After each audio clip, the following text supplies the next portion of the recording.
Las elecciones pues que se realizan en un mes, aunque muchos dicen que en el Perú un mes de campaña es una eternidad. Me imagino que varios candidatos también lo esperan así, sobre todo con la situación tan fragmentaria de preferencia de votos, si es que por supuesto nos guiamos por las encuestas que vemos ahora, inédita prácticamente en términos de lo que es la preferencia de intención de voto apenas a un mes de las elecciones. Hablamos pues de un puntero de 11%, 10%, se supone que se pelean la segunda vuelta con 7%, pero en realidad pues todos están muy cerca y eso me imagino es un incentivo para César Acuña, candidato presidencial de Alianza por el Progreso, que nos acompaña hoy. ¿Cómo está?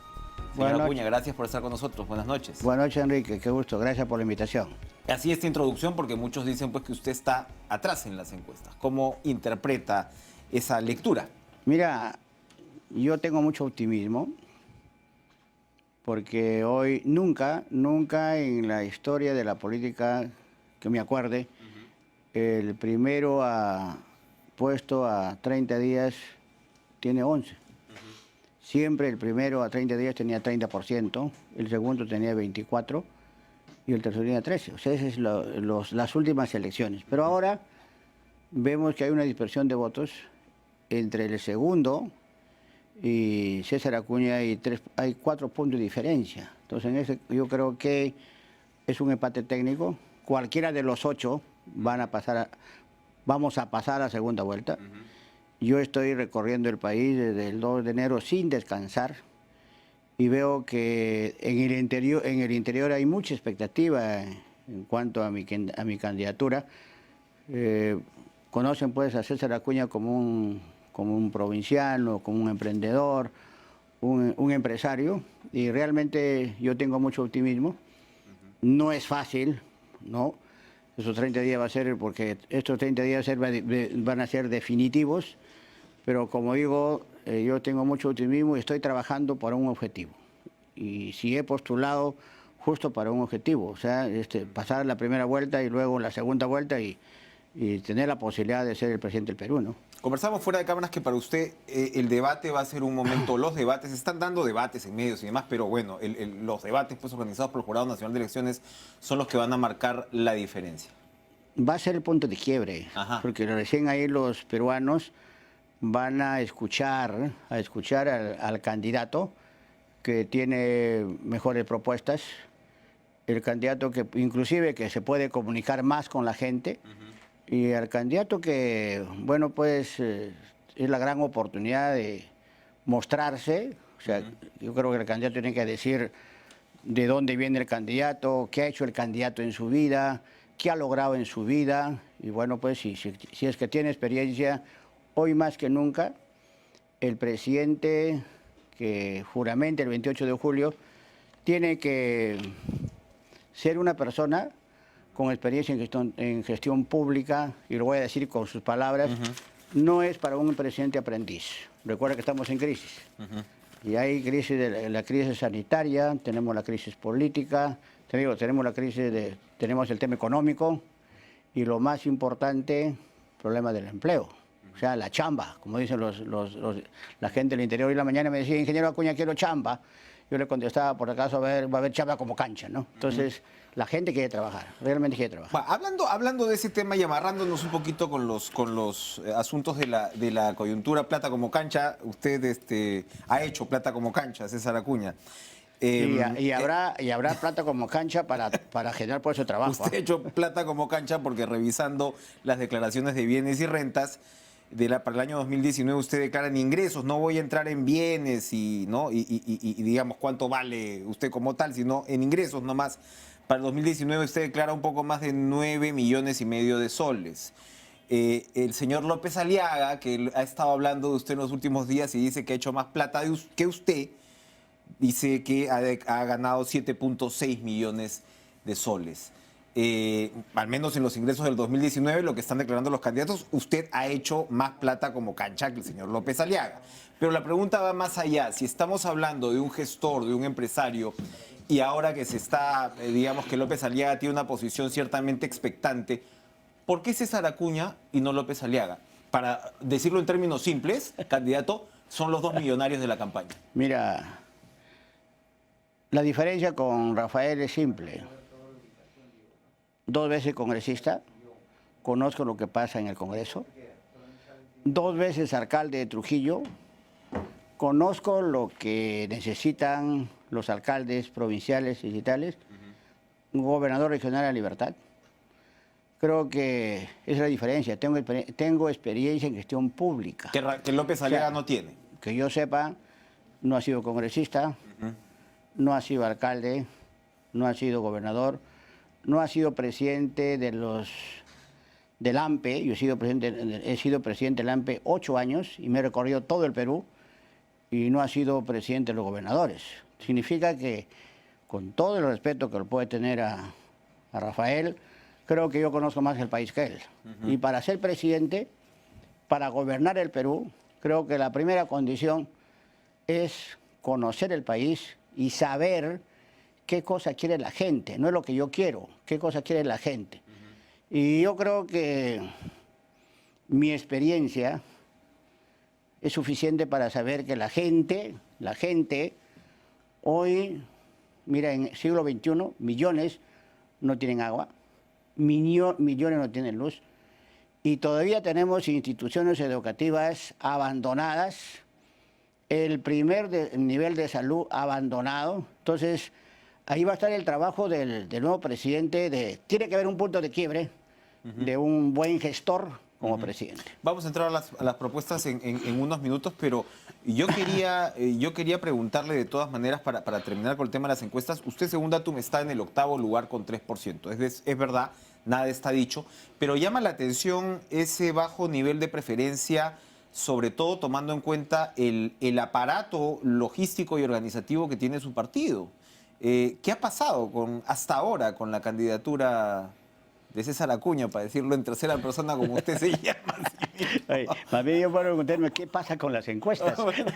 Pero ¿qué ha pasado? ¿Qué ha pasado? ¿Por qué ese aparente poco Enrique, a mí tú me preguntas qué ha pasado, yo te digo te contesto ¿qué está pasando con las encuestas? ¿Qué ha pasado con las encuestas? Porque realmente yo camino todos los días y realmente veo que hay mucha expectativa.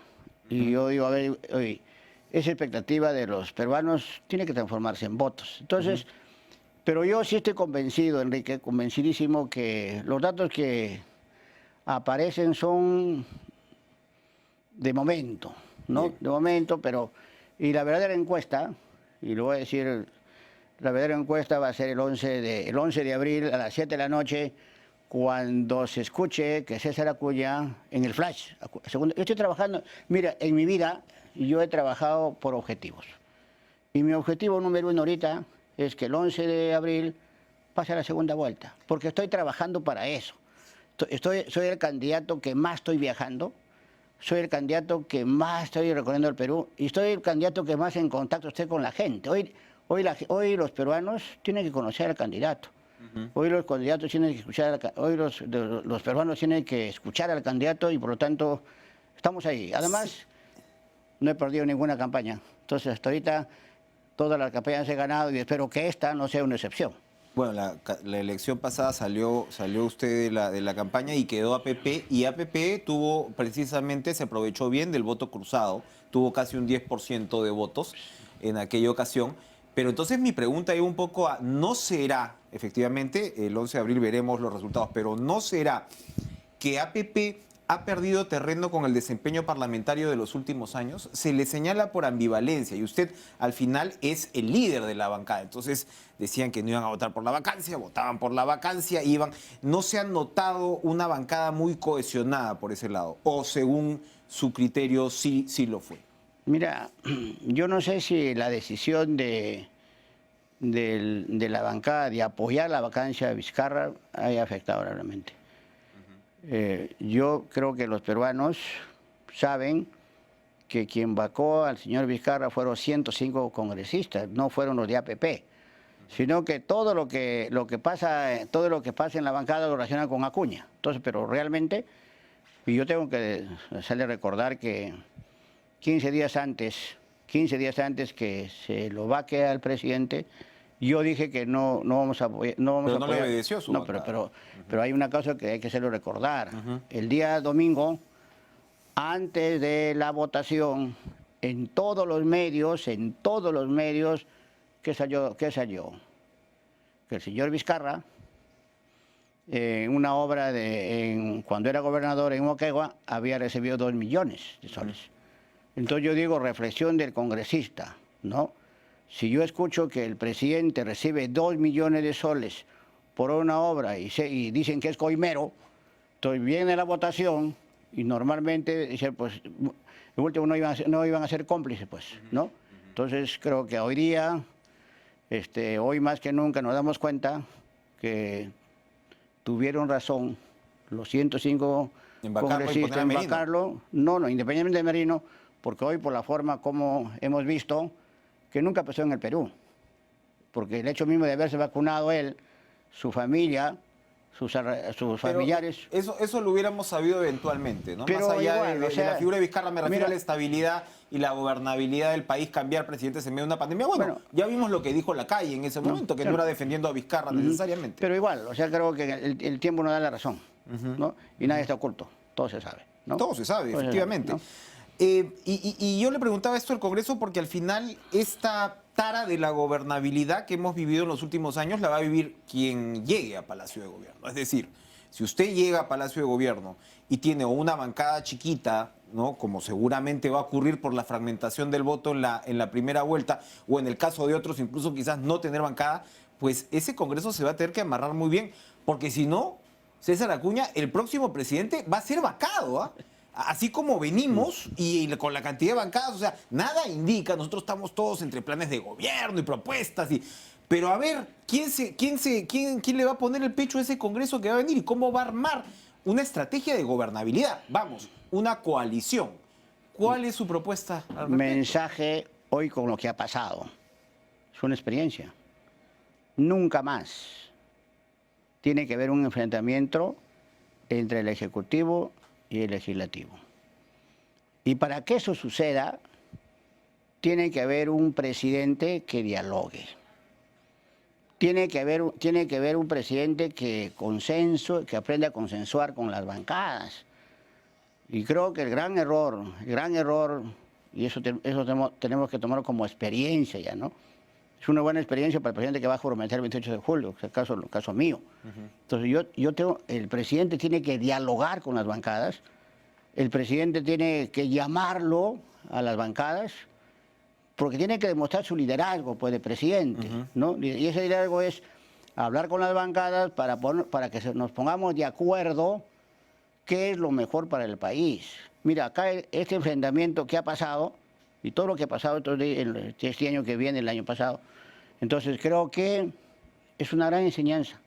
Tenemos que tener un presidente dialogante, tenemos que tener un presidente que aprenda a consensuar con las bancadas, y tiene que haber una alianza, diremos, entre el Ejecutivo y el Legislativo para sacar adelante el país. O si no, irán afectados a la población. Pedro Cateriano dijo que usted no era dialogante, que le prometió su apoyo y le quitó la alfombra. Mira, es buena pregunta. A ver. Es una buena pregunta. Por eso que yo estoy viajando, yo estoy asistiendo a los medios para aclarar muchas cosas. A ver, acláreme eso. Porque yo no he salido a los medios y creo que... Y eso quiero preguntarle también, pero a ver, salgamos de esa. Pedro, y lo digo sinceramente, fue así. Pedro me llamó a las 11 de la mañana, él a hablar conmigo el día que juramentó. Yo lo felicité. Le dije, felicitaciones, te deseo lo mejor y tendrás todo mi apoyo.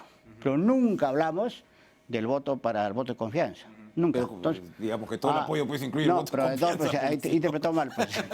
El apoyo era bien poquito. Interpretó mal. Y eso me ha hecho daño porque, mira, piensan que Acuña es un mentiroso. Claro, lo ponen usted como un Judas, mira, pues. Claro, o sea, que dice, que promete una cosa y que al final... Pero no es cierto. Clava el puñal. Mira, por eso tú ahorita me has dado la oportunidad de aclarar. Es que los peruanos no debemos tener, o no debe haber un presidente mentiroso. Tiene que haber un presidente que diga la verdad, si sea dolorosa. Entonces yo creo que es, por ejemplo, cuando Vizcarra alguna vez dijo, César, yo lo he llamado, César Acuña me llamó, nunca le he llamado. Nunca he hablado persona a persona, siempre que he hablado, ha sido en enero que fui con mi bancada, y ahí le dije, yo le he pedido, presidente, declare en emergencia el sector salud antes de la pandemia. No me hizo caso. Yo le dije, declare, presidente, usted va a pasar a la historia si usted declara en emergencia el sector salud. No me hizo caso. Bueno, vino la pandemia. Entonces, nunca hablé con él. Todas las veces que he ido que he hablado con el presidente ha sido con mi bancada. ¿Por qué no ha salido mucho a medios usted? ¿Por qué tenemos el gusto hoy de tenerlo en los estudios, pero tener el gusto de tener muchas veces a Carmen Omonte, Luis Iberico, su hijo Richard, en fin? Pero ¿por qué no sale mucho a dar entrevistas, César Acuña? Mira, yo he comenzado a salir en medios hace 2 semanas, y tengo que reconocerlo, uno tiene que ser honesto en reconocer sus errores. Yo debería haber salido a medios no hace 2 semanas, hubiera salido a medios los primeros días de enero, porque hoy más que nunca los medios son importantes para que los electores conozcan al candidato. Hoy que no hay mítines, no hay mercados, no hay paseos por las calles, no hay campañas, entonces hoy más que nunca tenemos nosotros que los medios. Entonces yo tengo sido un error, pero gracias a Dios, y quiero agradecer acá a los medios. Ahora todos los medios, desde la entrevista con Jaime, todos los medios me dan la oportunidad, ¿no? Oportunidad de aclarar cosas y también saber qué cosa, por ejemplo, saber qué cosa voy a hacer con la pandemia. La pregunta es ahorita el tema pandemia, qué cosa va a hacer para activar la economía nacional y bueno, y qué va a hacer para dar trabajo. Entonces, yo estoy contento, Enrique. Mira, cuando yo viajo al interior, comienzo mis entrevistas desde las 6 de la mañana, seguido, y me da mucho gusto que me están dando oportunidad para poder estar en comunicación con la población. Decían por ahí que le fastidiaba el tema de los memes. A usted es un candidato que lo cochinean, le hacen memes y qué sé yo. ¿El meme es un punto en contra o es un punto a favor? Pero Enrique, te cuento una cosa. En los memes, ¿qué dicen?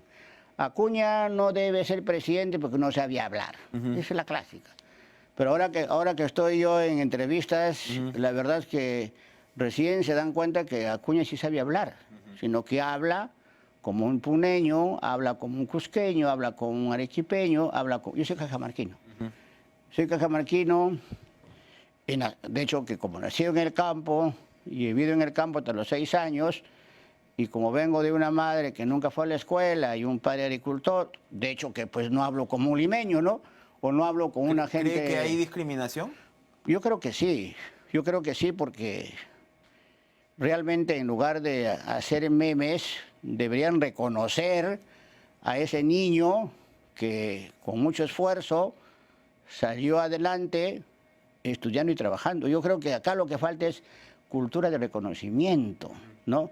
No aceptan el éxito de un provinciano, no aceptan el éxito de un serrano. Oye, ese señor Acuña, ¿cómo va a ser presidente? Pero realmente, mira, realmente yo me siento contento porque me ha ido bien. Me ha ido bien porque creo que como empresario no me ha ido mal. Ahora sin ser presidente, tengo la oportunidad de ayudar a 150.000 jóvenes para que sean profesionales en la Vallejo, en la CIPAN, en la Autónoma. Entonces, eso, por ejemplo, deberían valorar, pero no decir, bueno, pues Acuña, y lo peor, Enrique, dice, Acuña, mira, ¿qué tal forma de maltratarme? Porque es un maltrato. Acuña es un bruto, dice. Mira, ¿tú crees la gente que me conoce, tú crees que acepta que soy bruto? Mira, el hecho de haber tenido un éxito personal, profesional, empresarial, creo que no lo tiene. No, bueno, yo veo los ingresos que usted declara y digo, qué bruto. Pero te eso digo, sí, o sea... Pero en el sentido positivo. No, claro, eso sí. Ahora, cuando tú me dices, me alegro, pues. Vamos, César Acuña, en una pausa y vamos a dar rápidamente un recorrido a las propuestas del plan de gobierno. Vamos a una pausa y regresamos con César.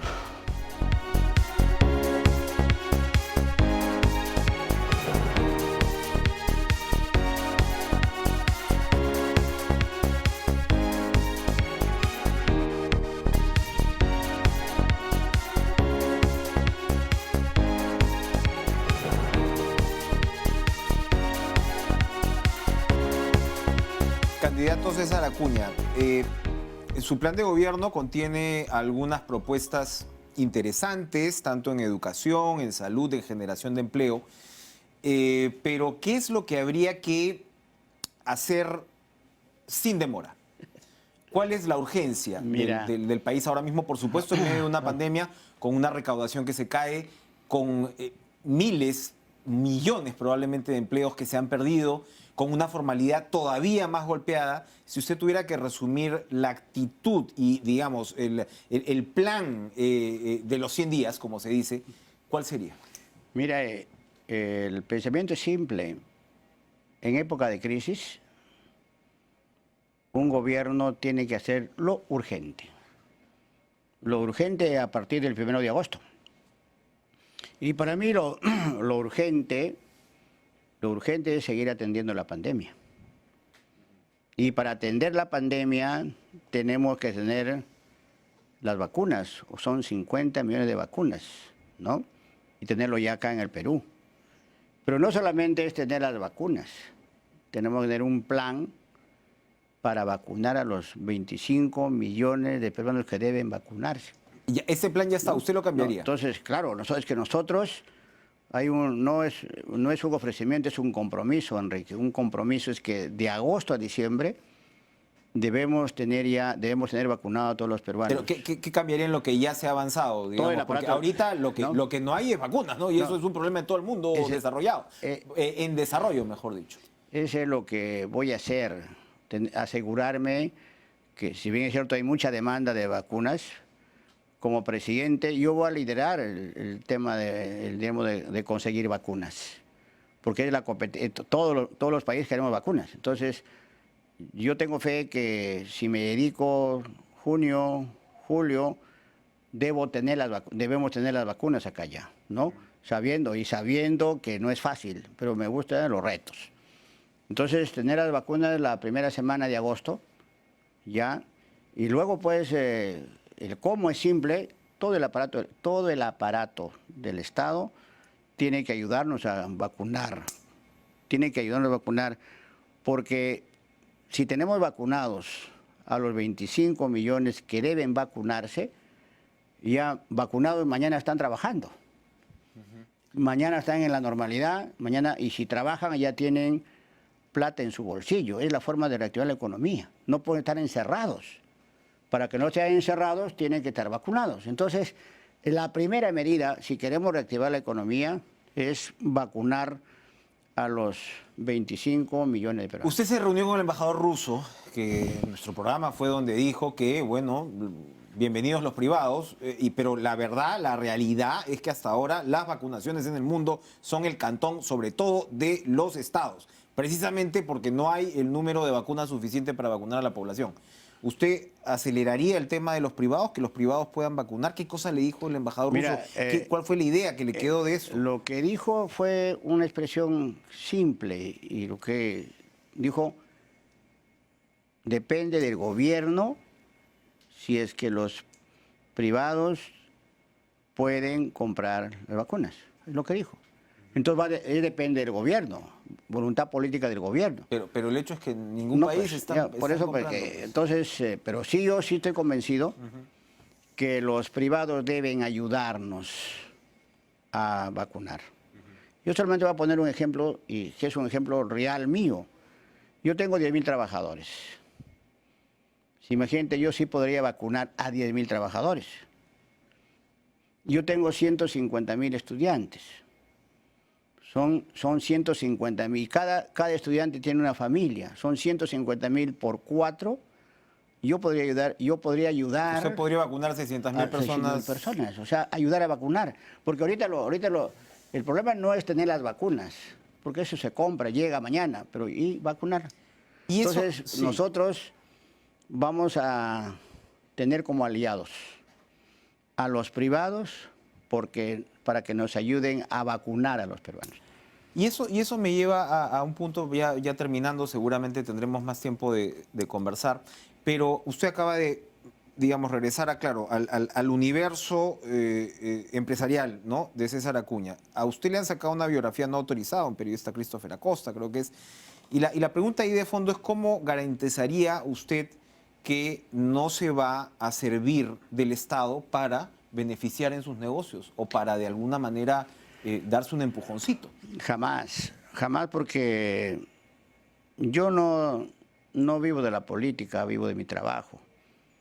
Y si yo, mira, muchos se preguntan y me preguntan a mí, ingeniero, ¿y por qué quiere ser presidente si usted lo tiene todo, ¿no? Usted debe estar descansando.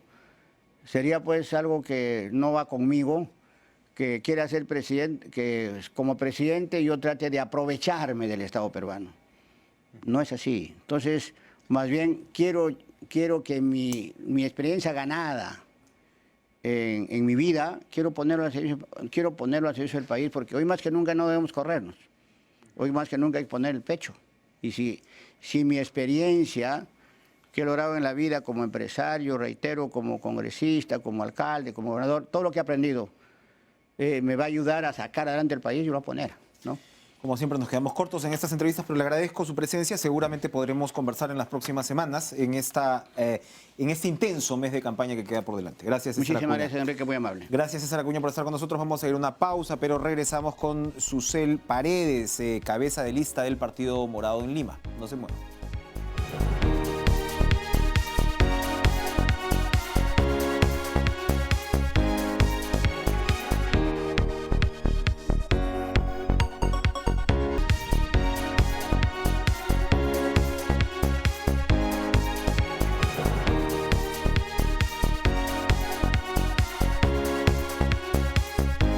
Susel Paredes es cabeza de lista por Lima, por el Partido Morado, va con el número 1 y por supuesto pues estamos en medio de esta campaña tan peculiar. Hoy hemos tenido un incidente con un ciudadano venezolano y el candidato Daniel Salaverry. El fiscal José Domingo Pérez está pidiendo 30 años contra Keiko Fujimori, otra candidata. Bueno, cosas que pasan en el Perú que realmente no nos aburre. Y bueno, por supuesto, memes como acabamos de comentar con César Acuña. ¿Cómo está, Susel? Gracias por estar con nosotros. Buenas noches. Buenas noches. Gracias a ustedes por la invitación. Bueno, qué campaña tan extraña, qué campaña tan rara, tan parcelada, sin preferencias al menos. Uno no tiene claro si al final el voto se va a ir concentrando en un lado y al otro, o vamos a estar con esta onda de micro candidatos en el cual pues uno de ellos pueda o dos de ellos puedan pasar a la segunda vuelta con 10 o con 8%. ¿Cuál es su perspectiva al respecto? ¿El voto va a seguir fragmentado o el voto se va a ir concentrando? Sí, efectivamente es una campaña atípica por las limitaciones que nos ha impuesto la pandemia, porque yo he cumplido estrictamente, no he salido ni un solo día de los días que se señaló que había que guardar la cuarentena. He estado por las redes, pero eso, claro, nos ha perjudicado porque no se ha podido salir. Respecto de los incidentes del señor Salaverry, yo no sé, mira, a mí a cada rato me gritan cosas en la calle, ¿ya? A veces insultos homofóbicos, sí, ultraconservadores, qué sé yo, sí. Sí, claro. Imagínate yo que cada vez que me insulten, yo me voy a parar y me voy a bajar a trompearme con la persona. O sea, quien está en política tiene que tener también un poco de correa. Más que correa, cuero de chancho hay que tener, ¿no? Ya a estas alturas, porque digamos, te dicen de todo. Tendría que tener un profesor, un entrenador de box para estarme trompeando con las personas en la calle. No es así. Si la política más bien es el arte de convencer a los demás, de persuadir, ¿no? Entonces, yo creo que estamos en momentos muy complicados donde lo que menos necesita el Perú es la confrontación. Estamos enfrentando a un enemigo invisible que todos los días mata peruanos, entonces necesitamos concentrar nuestros esfuerzos en lograr salidas, soluciones. Ya tenemos 360.000 vacunados, es una gran noticia. Y yo creo que, un poco corrigiendo al señor Acuña, no es que él mañana, porque es billetón, va a conseguir las vacunas, no es así. Los laboratorios no tienen suficientes vacunas para todos los países del planeta. Hay una gran demanda, es un bien escaso. por eso solo se lo están vendiendo a los estados. Entonces, está muy bien que los privados, ya en una segunda etapa, por ejemplo, nos ayuden a distribuir y pongan a disposición de la sociedad, por ejemplo, sus aparatos de frío, ¿no? Nosotros sabemos que para que la cerveza llegue al último rincón de nuestro país, bueno, que nos ayuden en la distribución, pues. Así es. ¿No? En esas cosas sí pueden ayudar. Pero no estén vendiendo humo a la gente, porque no es verdad que tú mañana vas con tu billete y compras un montón de vacunas. Eso es mentira. Ahora, si nos atenemos a la foto del momento, a Julio Guzmán, al candidato, no le está yendo nada bien. Ayer conversábamos con George Forsyth aquí en los estudios y uno se preguntaba, son preguntas que le hice en su momento, tanto a Forsyth como a Guzmán. ¿El centro al final no fue dividido? ¿Eso no está afectando al centro también? Bueno, creo que en un sistema democrático surgen o se consolidan fuerzas políticas. El Partido Morado viene construyéndose en base al esfuerzo de la militancia, de hombres y mujeres que han construido el Partido Morado. En el caso de George, él ha apostado por conseguir un partido con el cual postular, pero la construcción del Partido Morado es una construcción desde abajo, desde sus bases, consiguiendo firma por firma. Lo que sí veo dividido yo es la derecha, porque el voto de Keiko se lo están arranchando entre tres. Y ahí tiene un problema grave. Nosotros estamos, digamos, viendo con serenidad cada foto del momento, analizando nuestros desempeños, y lo que queremos es explicarle a la gente que la bancada morada ha tenido un gran desempeño, tenemos congresistas muy responsables, hemos puesto por delante la gobernabilidad y la democracia, que es lo que necesitamos, ¿no es cierto? Hemos puesto a disposición del país al presidente Sagasti, que era nuestro candidato a la segunda vicepresidencia, porque no se ponían de acuerdo y el único que logró el consenso fue Sagasti. Entonces es un partido político, institucional, con su ideología, con sus militantes, poniendo a disposición del país en un acto de generosidad política que no conocemos de los partidos tradicionales para lograr. Tal vez cualquier cosa que pase en el gobierno, como siempre, va a impactar en la candidatura de nuestro partido, pero son los riesgos de poner por delante a la patria. Guzmán ha puesto en la mira efectivamente a López Aliaga, que es dentro de los candidatos que usted señala de la derecha, el que de alguna manera parecería estar despertando más interés y es el más probablemente extremo, podríamos decir, ¿no? Es la derecha más derecha de todos esos. El objetivo es ganar esos votos, el objetivo es convencer a qué votante para en todo caso hacer crecer la candidatura de Guzmán. Nosotros invocamos al votante que cree en la democracia, que quiere un país en paz, sin conflictos. Hemos vivido un Congreso que se ha pasado todo el periodo mortificando al gobierno, amenazando permanentemente con sacar a los presidentes. Hemos tenido 3 presidentes casi una semana. No va a haber progreso y no va a haber salida a la pandemia y la inmensa crisis económica con millones de desempleados si no trabajamos todos mirando hacia un mismo destino, que es la recuperación de la pandemia. Entonces, nosotros invocamos a ese votante, a esa señora, a ese caballero, a ese joven que me está viendo, que necesitamos un país en paz, un país donde los políticos nos entendamos para llegar a acuerdos mínimos, porque acá el gobierno de transición y emergencia lo primero que necesita es conseguir la mayor cantidad de vacunas posible. Como ya se vacunaron los que vacunan, los vacunadores ya se vacunaron, yo tengo la absoluta convicción de que la vacunación va a acelerarse inmensamente y que lo que necesitamos ahora es trabajar en la promoción del empleo y en la recuperación de los negocios que han quebrado.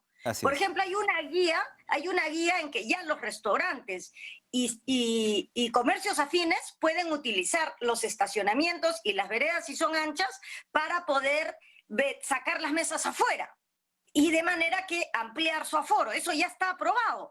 Eso, por ejemplo, los alcaldes tienen que ponerlo en funcionamiento mañana mismo. No se tiene que pagar nada, no se tiene que dar una nueva licencia, pero con eso podemos salvar. No estoy hablando con el cariño que le tengo a los restaurantes de Gastón, sino del restaurante de menú chiquito que necesita sobrevivir pronto. Que pueda salir a la calle y que pueda atender en la calle, claro, efectivamente. Así es, en el estacionamiento ponen sus mesas. O sea, lo que se llama en otros países una terraza. Con eso... Sí. Sí. Para terminar, te pediría en segundos, acaba de tocar usted un tema muy importante, que es cómo diablos vamos a hacer con el próximo Congreso. Sea quien sea como llegue, vamos a tener un Congreso fragmentado y ya sabemos los problemas que se ha vivido al respecto. Usted va al Congreso, ¿cómo propone amarrar de gobernabilidad o con gobernabilidad este Congreso que se nos viene? Bueno, primero, con inteligencia y diálogo. Tenemos que parar la confrontación y poner por delante la democracia. Eso sí, todo riesgo que signifique interrumpir esta democracia, Enrique, que nos ha costado tantos años y muertos, recuperar. Entonces tenemos que dialogar, buscar consensos como lo está haciendo la bancada morada. Ya te he dicho, el mejor ejemplo es que pusimos a uno de nuestros mejores cuadros para la mesa directiva, como un acto de generosidad política. Eso es lo que vamos a hacer, construir, reconstruir y generar consensos para gobernar y salir de esta crisis económica y sanitaria. Muchas gracias, Ucel Paredes, por estar con nosotros esta noche en Cara a Cara. Podremos conversar más adelante durante esta intensa campaña. Vamos a ir a una pausa, pero no, seguimos. De inmediato le damos la bienvenida entonces a Anaí Durán, jefa del Plan de Gobierno de Juntos por el Perú, además también candidata al Parlamento Andino con el número 4 y, por cierto, secretaria de Relaciones Internacionales de Nuevo Perú. Anaí, gracias por estar con nosotros. Lo primero que le tengo que preguntar a propósito del último cargo que acabo de describir en su caso es sobre la reunión o la conversación, mejor dicho, entre Verónica Mendoza y Evo Morales esta tarde. ¿Cuál ha sido el objetivo? ¿Qué es lo que han conversado? ¿Qué nos puede contar? Buenas noches. Buenas noches, sí, muchas gracias por la invitación. Efectivamente, hemos tenido, Vero está en Puno ahora, va a estar estos 2 días recorriendo la región y como parte de estas actividades hemos tenido un conversatorio con Evo Morales justamente para centrarnos en un tema que consideramos crucial y es la recuperación de la soberanía sobre nuestros recursos naturales, ¿no? Consideramos que en Bolivia ha habido un proceso de recuperación de soberanía sobre el gas, por ejemplo, que ha permitido cambios estructurales y una mejora considerable de todos los indicadores de desarrollo humano de Bolivia, ¿no?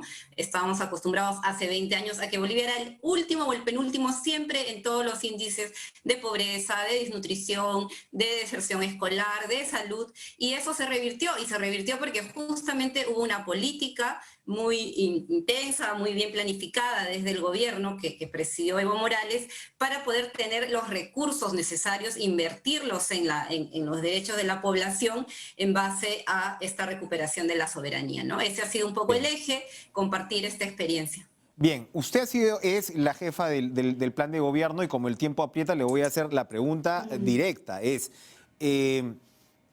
Hay miedo a la izquierda, hay miedo en una parte importante del electorado a la izquierda. Se considera, o esos que ven con cierta simpatía, por un lado a Verónica Mendoza, consideran que es una izquierda, o hay un porcentaje que considera que es una izquierda muy dura, que va a retrasar la inversión, que el modelo económico famoso que ahora mismo está en discusión, pero que finalmente ha traído algunos resultados importantes, se va a desbaratar y que la cosa se va a poner de cabeza. ¿Qué le puede responder a esa parte del electorado? Bueno, yo creo que más que una parte del electorado es un discurso que quieren instalar varios candidatos, ¿no? ¿Ya? Últimamente, esta semana, todos están con ese discurso.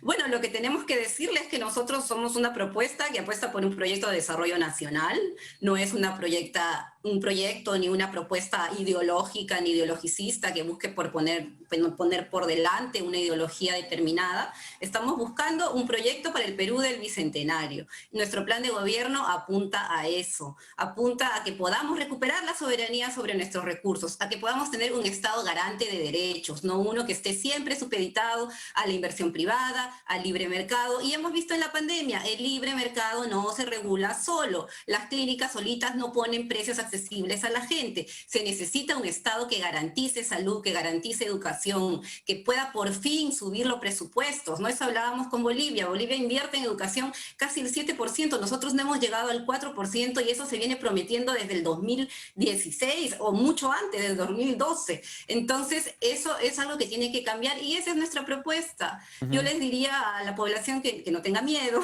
que no se deje engañar por la cantidad de fake news y videos que ya circulan, y que se informen y que nos escuchen con más calma y seriedad. Pero digamos que la estructura de nuestra economía de recursos naturales tampoco es la misma que la que en su momento tuvo Bolivia con el gas, ¿no? O sea, estamos en un punto en el cual tu recaudación tributaria, que era baja, va a caer todavía más, que tienes millones de empleos probablemente que se han perdido, y el reclamo siempre desde la otra orilla, desde donde ustedes están, va un poco por el lado de si no es con inversión, esto no se levanta. ¿Qué responden a ello? Bueno, nosotros tenemos una propuesta bien sustentada justamente de reforma tributaria, apuntando a una justicia tributaria. Primero, para elevar el nivel de presión tributaria, que ahorita en el Perú es uno de los más bajos de Latinoamérica. Así es. El Acuerdo Nacional propone 18% y lo vienen prometiendo subir desde el 2010, 2012, o sea, sucesivos gobiernos han dicho que van a subir. No lo han subido, con eso estamos dejando de recaudar millones de soles que podrían servir para mejorar educación y mejorar salud. Lo mismo con la evasión y la elusión tributaria. Y entonces no es que tengamos una estructura productiva sumamente distinta, no, también tenemos minerales, también tenemos litio, tenemos gas, nuestro gas de camisea, que nunca se llegó a hacer el gasoducto del sur. Entonces creo que no es tan distinta la situación. Lo que ha faltado aquí es decisión política y lo que hemos tenido es 4 gobiernos corruptos que se han beneficiado y no han beneficiado a la mayoría de la población. ¿Por dónde se subirían impuestos puntualmente? Bueno, lo que estamos proponiendo es, por ejemplo, revisar la política de exoneraciones tributarias. Aquí lo hemos visto hace unos meses con la agroexportación. O sea, está bien, las exoneraciones tributarias se hacen en determinado momento para favorecer extraordinariamente una actividad económica. ¿Y qué hemos tenido acá? Que se han ido perpetuando con leyes con nombre propio, ¿no? La ley para favorecer a determinados grupos de poder económico. Entonces, hay que revisar todo ese sistema de exoneración que ha beneficiado décadas a la agroexportación, a las universidades. Entonces, es momento de revisar eso, porque nuestro Estado tiene que recaudar, tenemos que tener fondos. Seguro habrá en algunos sectores en que se justifique, pero que se haga con criterio económico, serio, y no con estas correlaciones políticas que hemos tenido en los últimos años, de que un grupo de poder económico arma su bancada, se engancha en el Congreso y hacen legislaciones a nombre propio. Hemos tenido una bancada de las universidades, una bancada de los agroexportadores y así sucesivamente, y eso no puede continuar porque los recursos los necesitamos y más ahora que nunca. Cuando nos hablan de una segunda reforma agraria, ¿cuáles son los puntos esenciales? Sí, es un paquete de medidas, de políticas, de programas que están orientadas a reactivar el agro peruano. Si algún sector ha sido sumamente olvidado y genera empleo y tiene un potencial enorme para desarrollarse en nuestro esquema de diversificación productiva, es justamente el agro peruano. Estamos proponiendo en esa línea créditos baratos y accesibles para los agricultores, que el FAE agrario les llegó tarde, mal o nunca. Estamos proponiendo un sistema de comercialización de compras locales, estamos proponiendo también una serie de caminos de infraestructura vial, porque no es solamente el problema de sembrar y de cultivar el producto, sino de sacarlo al mercado. Creemos que, a diferencia de la primera reforma agraria, que tuvo que reformular una serie de relaciones de tenencia de la tierra, ahora lo que hay que hacer es potenciar esta agricultura, devolver la actividad mucho más productiva y también poner el énfasis en la agricultura familiar, que es de las que más genera los alimentos que llegan a nuestras mesas. Para terminar, Anaí, bueno, hoy Ollanta Humala señaló que Verónica Mendoza también escribía en las agendas y la ha responsabilizado incluso de lo que ocurrió en Espinar y le ha dicho malagradecida. ¿Qué responden a ello? Mira, ya te dije al comienzo, ¿no? La estrategia de varios candidatos desesperados es colgarse de Vero y atacar y mentir. Y bueno, de Ollanta-Humala la verdad no se podía esperar otra cosa, ¿no? Alguien que traicionó a sus electores, que terminó siendo responsable de los asesinatos en Conga, en Espinar. Pues lamentable, ¿no? Que la política llegue a ese nivel, pero bueno, ya veremos el 11 de abril lo que deciden los electores. Tenemos segundos y no quiero desaprovecharlos. Quiero volver al tema de la reforma agraria, porque usted ha dicho, en este momento no hablaríamos de la tenencia de la tierra, pero hay quienes señalan que la tierra de agroexportación, que ha sido pues muy exitosa en cierto sentido, sobre todo la costa del Perú, se ha producido una reconcentración de la tierra. ¿Ustedes tienen esa misma idea en mente? Yo creo que hay que poner límites a la expansión de la propiedad, ¿no? Eso es definitivo, o sea, es algo que está comprobado que no puede haber una acumulación desmedida, ¿no? Ilimitada. Eso creo que también tendría que ajustarse, pero como digo, en este momento la prioridad de nuestro programa de reforma agraria, y ahí está en nuestro plan de gobierno, es reactivar el agro con créditos, con circuitos de comercialización, ¿no? Bien, bien, muy bien. Gracias, Anaí Durán, por acompañarnos, jefa del plan de gobierno de Juntos por el Perú, secretaria de Relaciones Internacionales y candidata al Parlamento Andino con el número 4. Vamos a una pausa y regresamos con lo último de Cara a Cara.